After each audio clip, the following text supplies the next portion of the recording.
Hey y'all, welcome back to my channel. In today's video, I am going to be showing you all this wash and go hairstyle that I did on my hair. I am starting off on freshly washed and conditioned hair, and it is one of those days where I need a quick style and I don't need it to run into the next day. I am going to be using medium-sized sections, and I will be using the Josie Curls products for this hairstyle. I'm starting off with the curl enhancing spray, then the curl butter, a little bit of hair and scalp oil, and then this stronghold gel. Don't worry, I will leave the links to these products in the description box below, and they actually retail for $5 each at Target. A little bit less than $5 because they're like $4.99, but nevertheless, I love the curl enhancing spray because it adds its own little shine to it. I'm going right on top with the butter, and I just really like how these products actually have like shine embedded into them, and I like how easily they glide onto my hair. Of course, I want to go on top with the oil. The stronghold gel is definitely a stronghold gel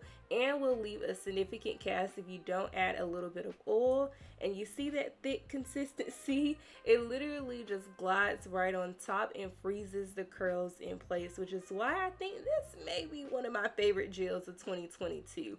And it is only $4.99 in Target. So I am really working those products in. As you all saw in my previous video, I told you all that I try to work as much of the product into my hair strands as possible to prevent that unnecessary flaking that can occur with wash and goes sometimes.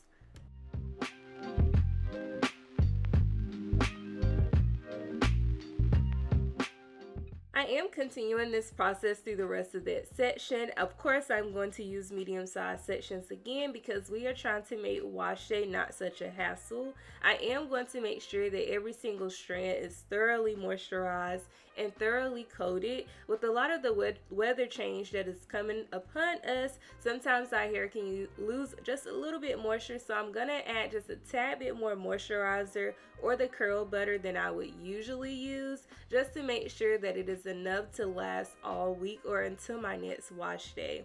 And make sure you detangle your hair. Wash and goes need to be detangled before you add the gel, and it also helps with providing your hair with more curl definition.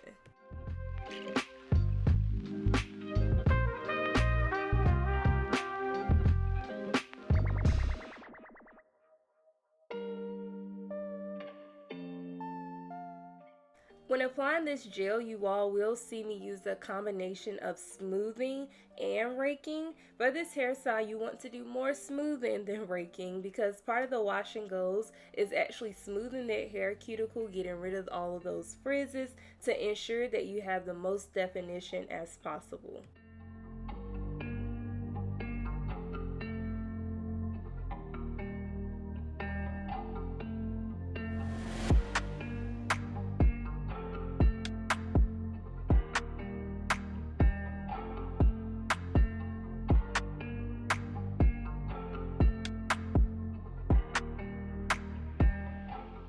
When doing wash and goes, you want to make sure that you wipe the gel off of your hands before moving on to the next section. Here is what my hair looks like in the back. Super defined, lots and lots of movement and moisturized curls. Now it is of course time for us to move on to the front. I always sometimes like to spice up my little wash and goes with a cute little style on the side or across the front, and this time we are going for something on the side. I am creating a side part, but I am trying to make it as curved as possible, but I think it comes out more straight, but that's okay. I am clipping the extra hair to the side, and I am going to moisturize the section just like I moisturize my curls in the back. So you're going to want to make sure that you open up the section to make sure that the hair on the inside of that section also gets moisturized. Do not neglect the inside of your sections because every hair strand deserves to be loved. So I am just working those products in to provide my hair with a lot of moisture before I go in with a flat twist.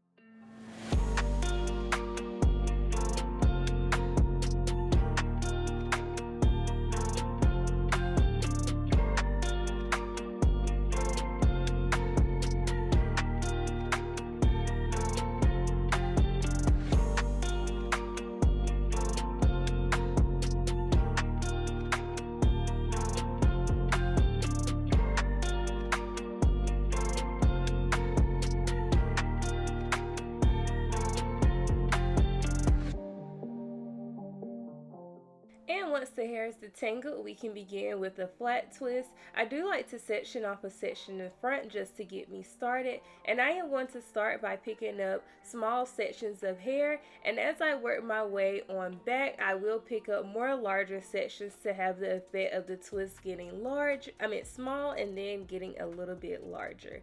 But you also want to make sure that you are holding your hair as tightly as possible. Flat twists are prone to getting loose once you finish the twist all the way down to the ends, so you do want to twist as tightly as possible.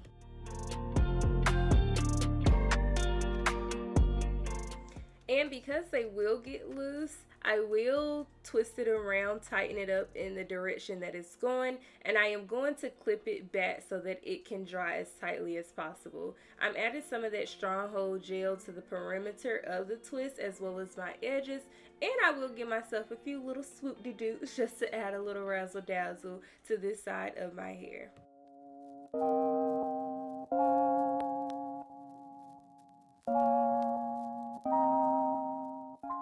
And I originally intended to do another twist on this side of my head, but I decided to just go ahead and moisturize this section and let my curls fall on this side as well. So you will see me add a few more gel just to define these curls, and making sure that I am using smoothing motions because of course at the front of my head my curls are a lot tighter. So I'm just defining those before I sit up under the dryer.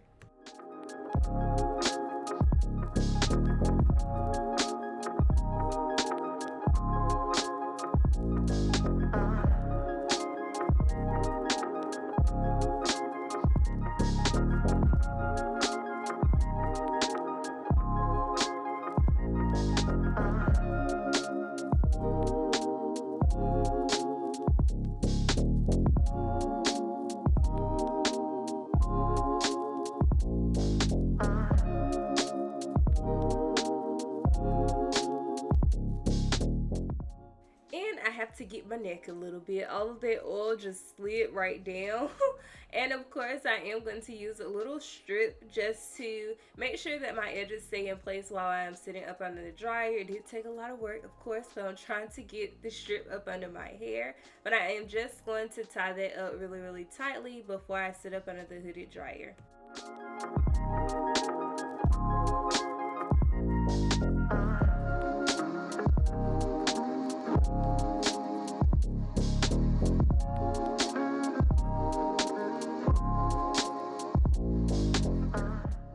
So I sat up under the dryer for about 50 minutes, and yes, after 50 minutes my hair was 95% dry, which was doable for me. So here's what my hair is looking like. I'm going to use all of my strength to just snatch this off. I could have just used scissors, but of course, being lazy, I just decided to take it off that way. Of course, I am going to finish up this side of my hair. I am actually going to twist it around, and I am going to form a Bantu knot. And I'm going to make sure that I form that Bantu knot as tightly as possible so that it is not looking too large, and I will secure it with a rubber band. And to add what I like to call a more little razzle dazzle, I am going to add these gold cuffs to this section of my head just to give it a little bit more pizzazz. And I only used 3, and I tried to space them out as evenly as possible just so that it looks cohesive. I am going to use 1 bobby pin just to pin that Bantu knot down so that it doesn't interfere with the look that I was going for with the curls in the back. So of course, just fluff your hair out. If you would like to stretch your hair, you can do that at this time. This week I am going to let my hair grow on its own and get bigger as it naturally wants to. That is all that I have for this video. I hope you all enjoyed it and found it useful, and I can't wait to see you in the next one. See ya!